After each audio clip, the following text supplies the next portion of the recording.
Taoiseach,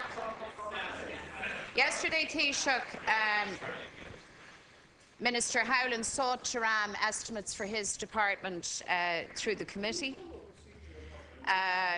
You say correctly that the estimates are apportioned department by department. That much is true. And hardwired into each of those estimates are the Croke Park cuts. So you asked the LRC to re-engage with unions to find some accommodation. And yet again this morning, you will bring those same estimates in front of the Dáil, snubbing your nose at the decision of workers in the public and civil service. And you congratulate yourself and contrast your approach to that of the last government. They acted unilaterally for pay cuts.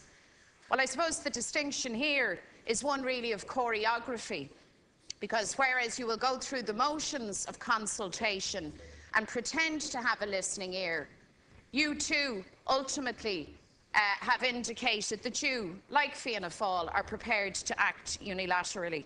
So you're playing games with public sector workers, Taoiseach. And I'm not talking about those at the top like yourself and the Taoiseach or your special advisors. I'm talking about workers on the front line. I'm talking about Gardaí, nurses, teachers, emergency personnel. And you continue your sabre rattling this morning, and you draw a parallel with the private sector. Can I suggest to you that in the private sector, the first one to get the chop would be Brendan Howlin, and he would be very smartly followed by the rest of you. And then, Taoiseach, to add insult to injury, as you throw shapes at public sector workers, you protect the pay of Richie Boucher. Now, if ever somebody was correctly named, it is the bowed Richie. Would you please refrain from... He's on a salary of €843,000, a remuneration package. That's 70,000 a month. It's over €16,000 a week. Which topic are we debating? So Richie takes home in a fortnight that which an average nurse earns in an entire year.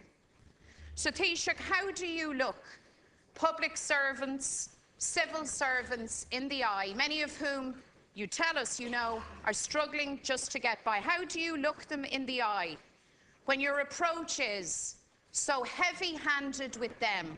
Thank you. Demanding that nurses and Gardaí and emergency personnel take cuts in their wages and a decrease in their standard of working life. And at the same time, you are oh so gentle and so generous with Richie Boucher. Not sure where your question is in there. Let me again deal with your assertion in regard to the estimates. It's absolutely necessary that the work of government go on and that the estimates being produced are clear. It may well be that in the discussions that take place at committee, that in any of the estimates that are now set out, there may be changes, there may be suggestions made for adjustments within those estimates. And what's before the Dáil this morning is the estimate, one estimate, for the Department of Expenditure and for Public Expenditure and Reform. And it's necessary, Deputy MacDonald, that public sector workers be able to be paid by virtue of having that estimate passed. And I'm sure even you, with your ability to turn this way and that, would recognise that those people who do their duty in the public service should be entitled to be paid. Now, you walked out of a meeting yesterday where this could have been arranged as well. It is important to understand, Deputy MacDonald, that government have set out in its fiscal plan what the savings are to be this year. And in the revised estimates published by the Minister for Public Expenditure and Reform, those savings are apportioned across all departments. And that's why the estimate is here for this morning. It's a normal procedure of government, in the working of government, and the fact of the matter is that in the discussions and the negotiations that took place, they were the most extensive, the most comprehensive, the most open, and dare I say it, the most truthful expression of the facts of financial life in the country here about what was involved. And from a government's perspective, the proposals on the table put forward by the Minister through the LRC were fair, were equitable, and 87% of public sector workers did not have their core pay or core salaries touched below 65,000. It's also important for you to understand that we're borrowing over $1 billion every month for pay and salaries in the public sector. You mentioned individuals in the bank. I'd remind you that the contract for the bank in question was negotiated by a Fianna Fáil government. I'd remind you that this incoming administration put a cap on bankers' salaries, and nobody has breached that since. I'd remind you that the government, as part of the programme for government, asked that an analysis would be carried out on the basis of bankers' pay. That was conducted by Mercer, was reported to government, and government made its recommendations in engaging with the banks for a reduction in pay and pension scales by between 6 and 10%. The Minister for Finance expects that proposal and that recommendation from government will be responded to by the banks in the next 2 weeks. And my understanding is that it will include a substantial contribution from the leadership in the banks in respect of pay and pensions. Deputy MacDonald, 1 minute. Taoiseach, I'm well aware that not alone did Fianna Fáil set this remuneration package of 16 grand a week, but in fact Joe Walsh, a former Minister of Agriculture, can we avoid is the dealing with individuals? Is the chair of the Remuneration Committee of the bank in question. So I'm fully conversant with those facts. You talk about clarity. You see, in this whole episode we have absolute clarity, because the outrageous package of a banker is not to be touched. And the Minister, rather than registering any sense of protest or concern this morning, will abstain and allow this obscenity to go through on the nod. And at the very same time, the very same government is eyeballing nurses, Gardaí, frontline staff, and telling them that they have to take more pain. Now, you may claim, Taoiseach, and you may have been brainwashed by your colleagues into believing that 87% of public and civil servants were untouched by this deal. But can I tell you that when workers did the sums for themselves, for their household, for their family, the facts told them something different. So, Taoiseach, tell us, and tell public and civil servants, clerical officers, for instance, how it is that you are so aggressive with them and so gentle with Richie Boucher. Answer that question. It's a straight one for you. I just remind deputies that we're fortunate to enjoy absolute privilege in this House, and I would ask people to refrain from using the opportunity of raising individual matters here. I love the way you're quite prepared to name names on some occasions, and on other occasions you're not. Been a trait of your party for many years. I'd make the point to you, Deputy MacDonald, that Minister Noonan, on behalf of government, is the minister that has put in place the process of an independent analysis of the pay and scales and pension packages for bankers. As I said, that was reported to government by Mercer's. Minister Noonan has put in place the process by which he has made a recommendation on behalf of government for banks to reduce their cost base by between 6 and 10%.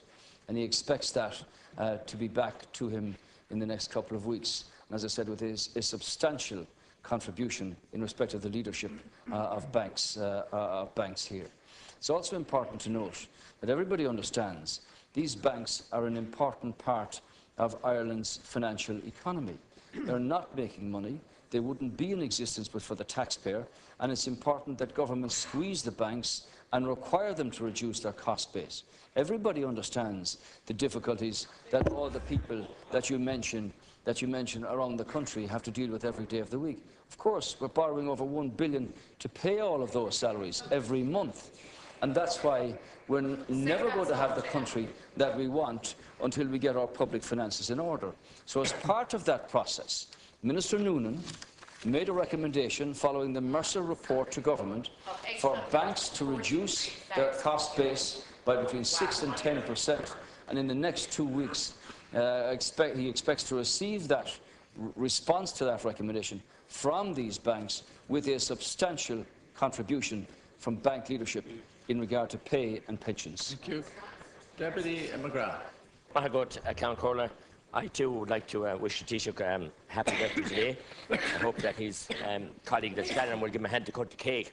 But Taoiseach, there's little else I can compliment you on. Because over 2 years ago, you got one of the finest mandates ever given to any government to deal with the situation in the country. And you've been an abject failure. Today we will witness the annual charade, otherwise known as the Bank of Ireland AGM. A charade where the appearance of shareholder power is held up to mockery, and the real power of the vultures and the board will once again be asserted over the interests of small shareholders and small people.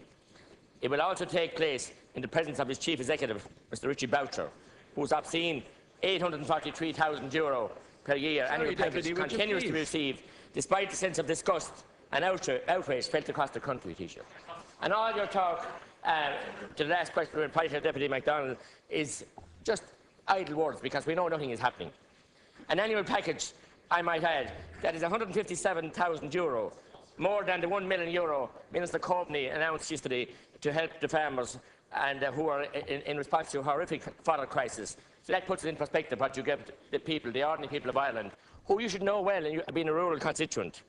We also hear today of new Bank of Ireland Governor Archie Kane's €500,000 package. Governor Kane's job is at $10,000 a week. And this is the time you're trying to cut public servants. This is the time job seekers are on 188 and young people are on 100. Frontline workers, Gardaí, nurses, council workers have been penalised and been threatened and bullied. Hear, hear. And this is the time when 5 deputies from the Labour Party appealed last night to do something about this. And how long more do you expect them to sit idly by? Taoiseach, look, don't get me stuck in the banks. You were in there yourself, so it's nice to see now that you're concerned about the pay now. Taoiseach, this was Minister Nolan's chance. Taoiseach, this was Minister Nolan's chance on behalf of the taxpayer to stand up against bankers' outrageous pay. He bottled it. He bottled it, Taoiseach. He could have cast his 15% shareholding against it. Now it's set to be passed. You're over time, thank you. Taoiseach, are you truly prepared to defend the cowardice and inaction of your minister? Minister Nolan is voting in favour of every other resolution. He's voting in favour of the re-election of Mr Boucher and Archie Kane and all the other directors. Boucher was an enthusiast, as we know, for the property boom. Deputy.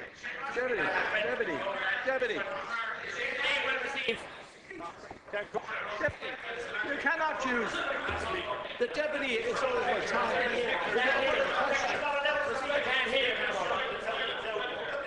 I can't hear.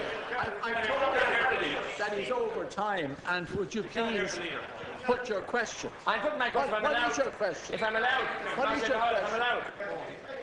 I'm asking him, Taoiseach, is he going to stand over the cowardice of the Minister? Minister Linehan, God be good to him, said if they wouldn't pay. Thank you, Deputy. Will you resume your seat? You're a minute over time. Thank you. Will you legislate for it, or will you stop this outrageous charade that's going on and all over our country?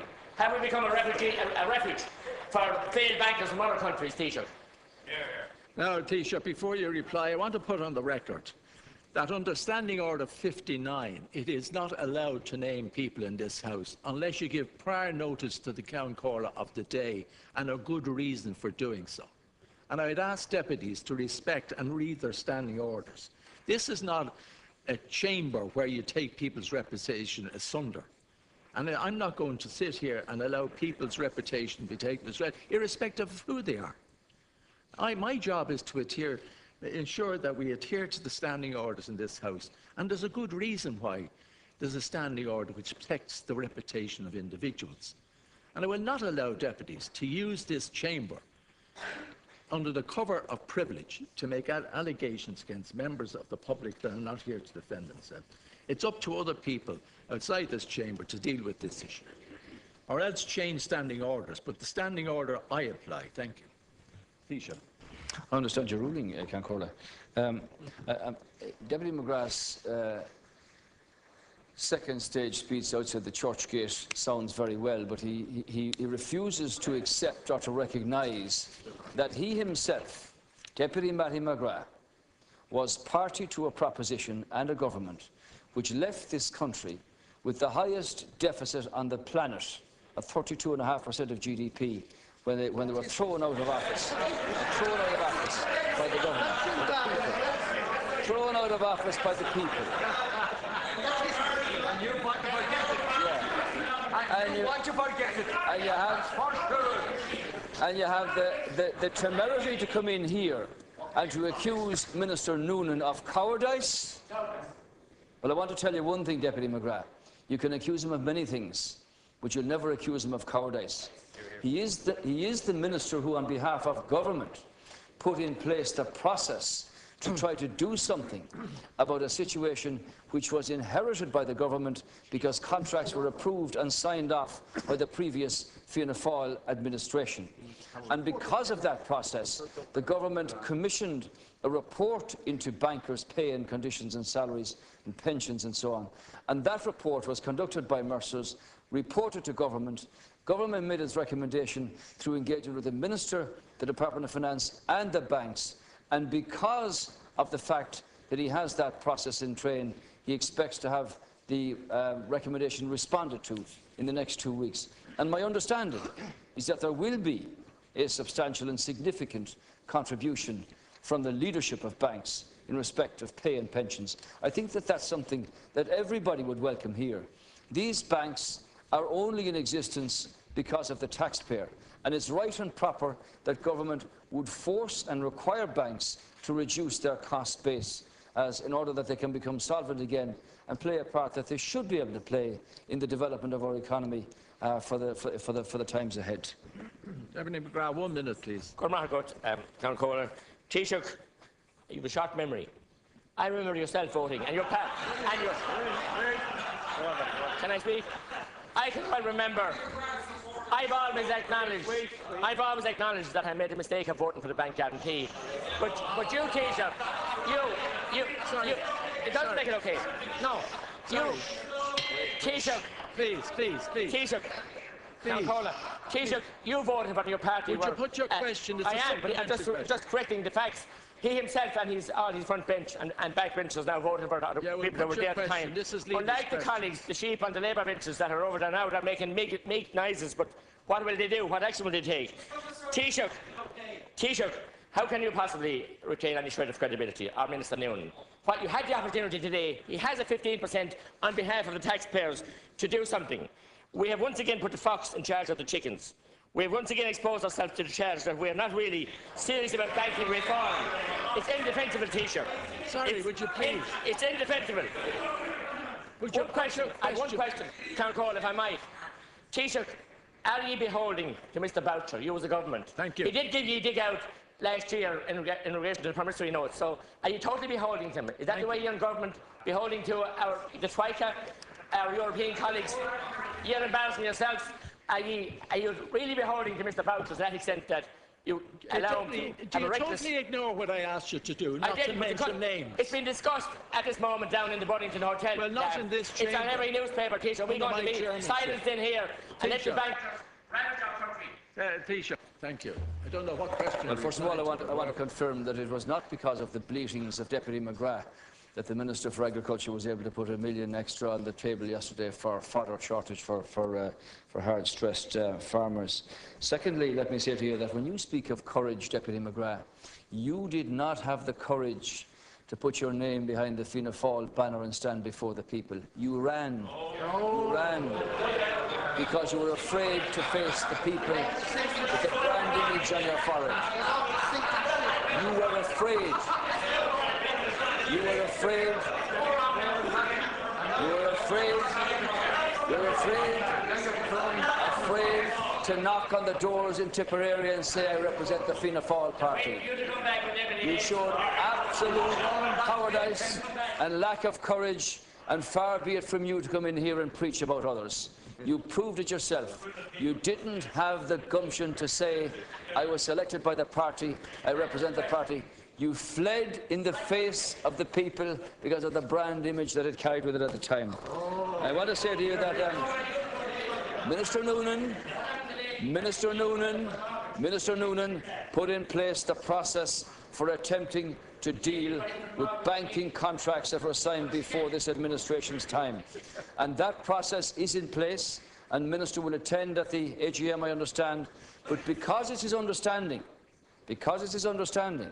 that the response to the recommendation that he made arising out of the Mercer report to government, that there will be a substantial and significant contribution from bank leadership, he's made his decision in that regard. And I expect that to be significant, a significant and major contribution. And it's right that it should be, because these are extraordinary salaries. Thank you.